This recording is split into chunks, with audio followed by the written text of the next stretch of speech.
Good morning students. देखिए हमारा topic चल रहा था बंद कोण।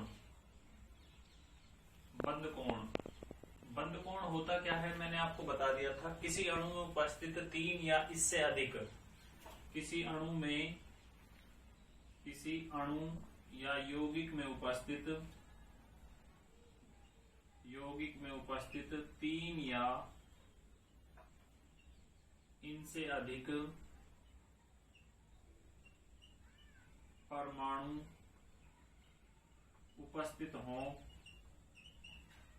और दो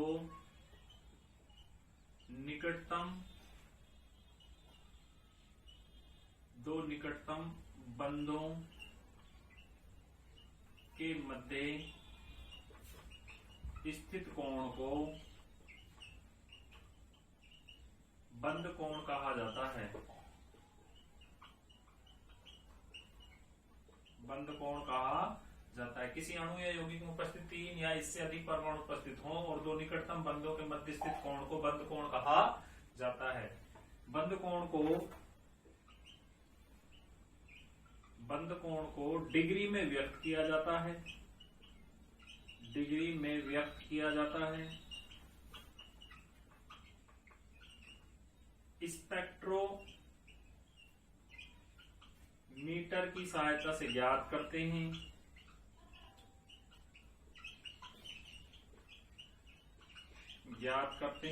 स्पेक्ट्रोमीटर की सहायता से ज्ञात करते हैं तथा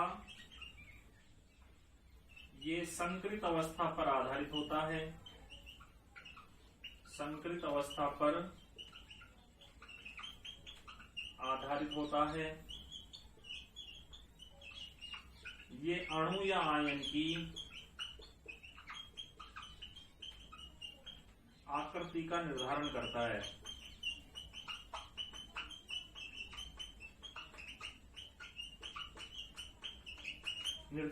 ये बंद कोण के बारे में बातें थी जो मैंने आपको बता दी। किसी अणु या यौगिक में उपस्थित तीन या इससे अधिक परमाणु उपस्थित हों, दो निकटतम बंधों के मध्य स्थित कोण को बंद कोण कहा जाता है। बंद कोण को डिग्री में व्यक्त किया जाता है। स्पेक्ट्रोमीटर की सहायता से ज्ञात करते हैं तथा ये संकरित अवस्था पर आधारित होता है। ये अणु आयन की आकृति का निर्धारण करता है। मैंने आपको पिछले वीडियो में जल की संरचना बताई थी, उसका बंद कोण बताया था 104 डिग्री 28 मिनट। आज हम एक नेक्स्ट एग्जाम्पल की चर्चा करते हैं, जैसे अमोनिया की संरचना।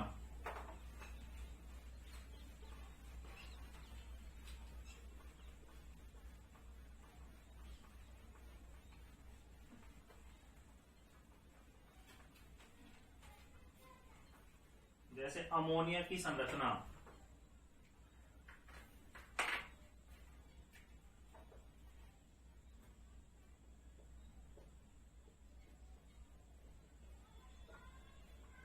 अमोनिया की संरचना में परमाणु सूत्र क्या होता है यौगिक का NH3। केंद्रीय परमाणु क्या होता है नाइट्रोजन। नाइट्रोजन का परमाणु क्रमांक 7 होता है। इलेक्ट्रॉनिक विन्यास 1s2 2s2 और 2p3 होता है। बाह्यतम कोश या संयोजी कोश में 5 इलेक्ट्रॉन होते हैं। तो देखो S कक्षक एक प्रकार का होता है, कितने इलेक्ट्रॉन होते हैं 2। P कक्षक 3 प्रकार के होते हैं। कौन कौन से होते हैं भाई PX PY और PZ। कितने इलेक्ट्रॉन है 3 इलेक्ट्रॉन है। ठीक है, ये इसका 2s ऑर्बिटल है, ये इसका 2p ऑर्बिटल है। दोनों को मैंने मिला के लिख दिया। देखो एक तो S कक्षक हो गया, 3 P कक्षक हो गए, तो संकरण कौन सा हो गया sp3। ठीक है, इसको मैंने मिला के लिख दिया। ठीक है, S में कितने हैं 2, PX में 1, PY में 1, PZ में 1। अब देखो हाइड्रोजन परमाणु जुड़ा हुआ है। हाइड्रोजन का परमाणु क्रमांक कितना होता है 1। इलेक्ट्रॉनिक विन्यास क्या होता है 1s1।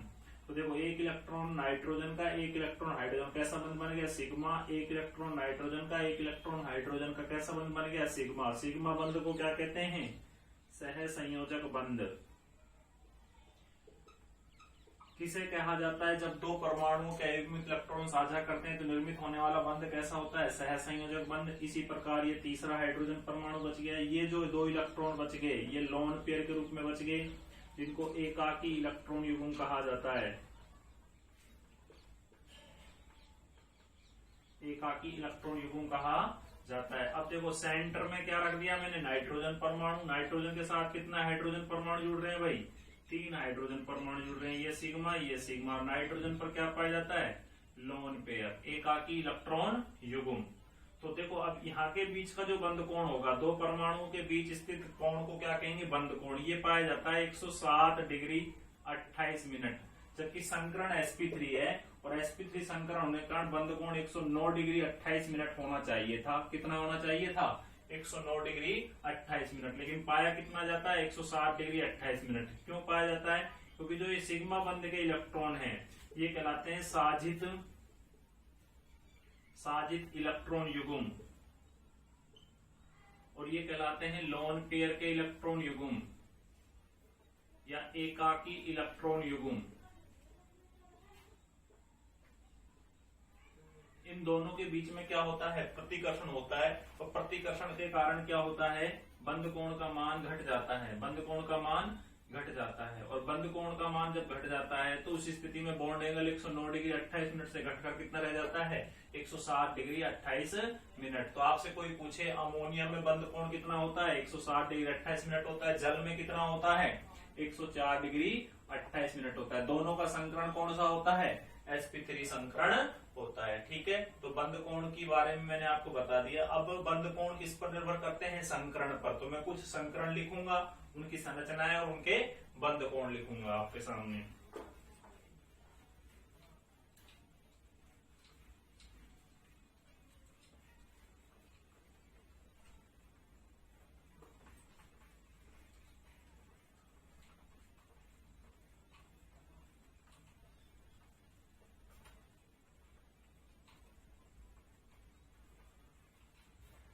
देखो, संकरण, संरचना और बंध कोण, ये याद रखने योग्य है, आगे भी काम आएंगे इस चैप्टर में। संकरण यदि sp होगा, कौन सा होगा, sp, तो संरचना रेखीय होगी। कैसी होगी, रेखीय। और बंध कोण होगा 180 डिग्री। अगर संकरण sp2 होगा तो संरचना त्रिभुजीय होगी, त्रिभुजीय, और बॉन्ड एंगल होगा 120 डिग्री। कितना होगा, 120 डिग्री। अगर संकरण sp3 है तो संरचना चतुष्फलकीय होगी और बॉन्ड एंगल होगा 109 डिग्री 28 मिनट। अगर संकरण sp3d है तो संरचना त्रिभुजीय द्विपिरामिडीय होगी, त्रिभुजीय द्विपिरामिडीय,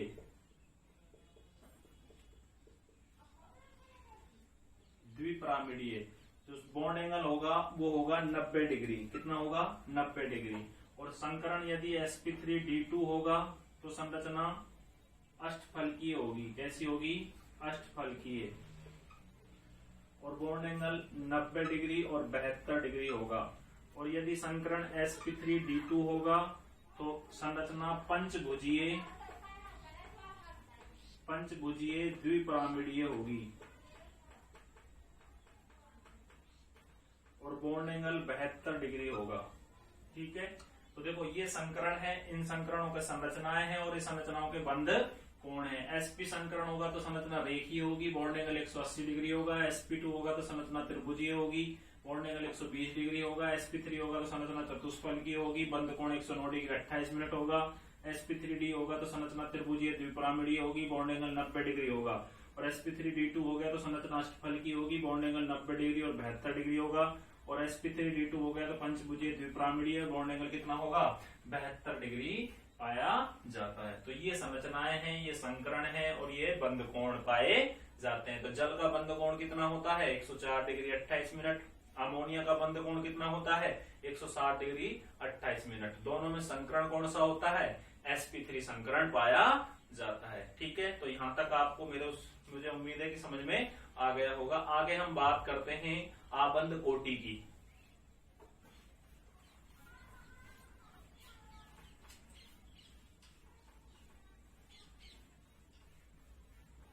आबंध कोटि,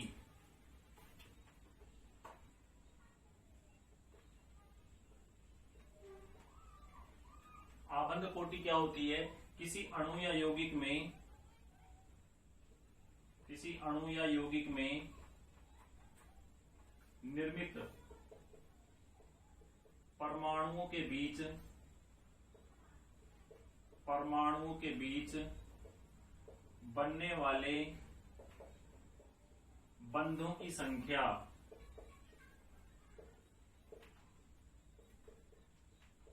आबंध कोटि कहलाती है। आबंध कोटि कहलाती है। जैसे ऑक्सीजन अणु में 2 सहभाजित इलेक्ट्रॉन युग्म होते हैं। इलेक्ट्रॉन युग्म होते हैं, इसलिए ऑक्सीजन अणु की आबंध कोटि 2 होती है। कितनी होती है? 2 होती है। जैसे ऑक्सीजन के बीच में डबल बॉन्ड, तो बंधों की संख्या कितनी है? 2, इसलिए आबंध कोटि भी कितनी हो गई? 2। इसी प्रकार N2 अणु में नाइट्रोजन परमाणु की आबंध कोटि N2 अणु में 3 सहभाजित इलेक्ट्रॉन युग्म होते हैं। 3 सहभाजित इलेक्ट्रॉन युग्म होते हैं, इसलिए N2 अणु की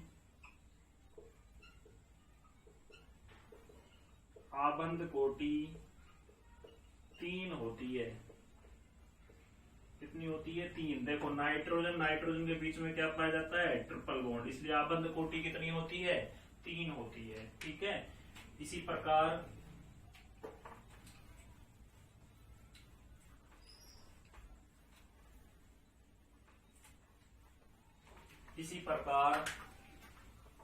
F2 अणु में एक सहभाजित इलेक्ट्रॉन युग्म होता है, इसलिए F2 अणु की आबंध कोटि 1 होती है। जैसे F और F में कितना बॉन्ड है? सिंगल बॉन्ड है, इसलिए आबंध कोटि कितनी हो गई? 1 हो गई। इसी प्रकार O2-2 पेरोक्साइड आयन में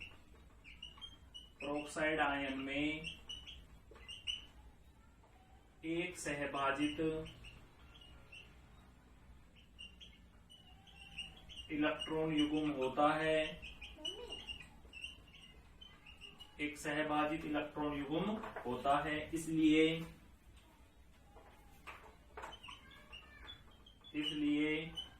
O2-2 आयन की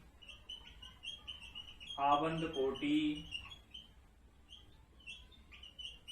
1 होती है। कितनी होती है? 1। जैसे ऑक्सीजन, इस पर भी माइनस और इस पर भी माइनस, कितने बंधों की संख्या है इसमें? 1। तो इसको कहते हैं आबंध कोटि। एक आबंध कोटि निकालने का तरीका, ये तो सीधा सीधा सिंपल हो गया कि भाई O2 के बीच में डबल बॉन्ड है तो आबंध कोटि 2 हो गई। नाइट्रोजन के बीच में ट्रिपल बॉन्ड है तो आबंध कोटि 3 हो गई। F2 के बीच में सिंगल बॉन्ड है तो आबंध कोटि 1 हो गई। O2-2 में सिंगल बॉन्ड है तो आबंध कोटि 1 हो गई। लेकिन एक तरीका और होता है जिसको हम एक आणविक कक्षक सिद्धांत कहा जाता है, जिसको आणविक कक्षक सिद्धांत कहा जाता है।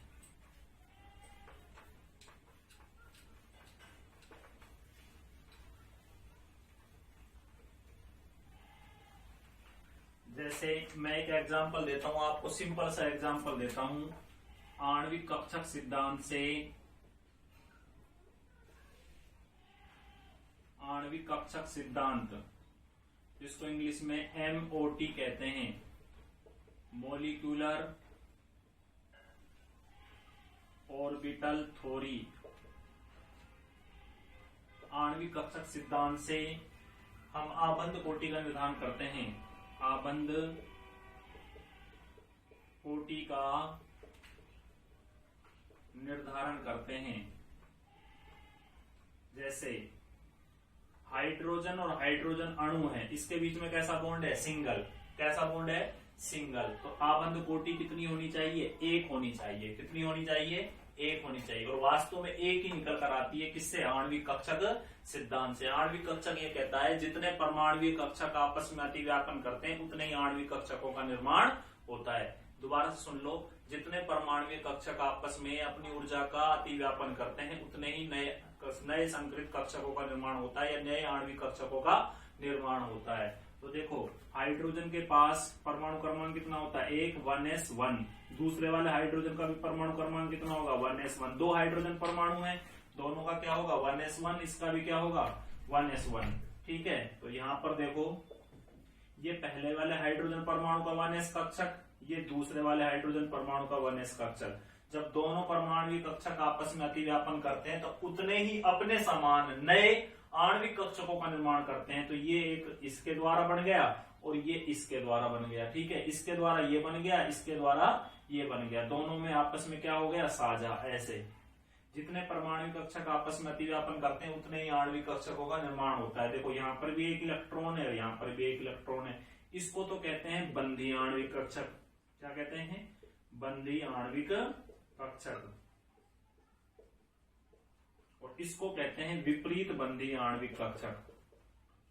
विपरीत बंधी आणविक कक्षक। परिभाषा क्या हुई? जितने परमाणु कक्षक आपस में अतिव्यापन करते हैं उतने ही नए आणविक कक्षकों का निर्माण होता है। उनको कहते हैं बंधी आणविक कक्षक और विपरीत बंधी आणविक कक्षक। सबसे पहले इलेक्ट्रॉन बंधी आणविक कक्षक में भरे जाते हैं। तो देखो, एक इसका, एक इसका, एक कक्षक में अधिकतम इलेक्ट्रॉन की संख्या कितनी आती है? 2।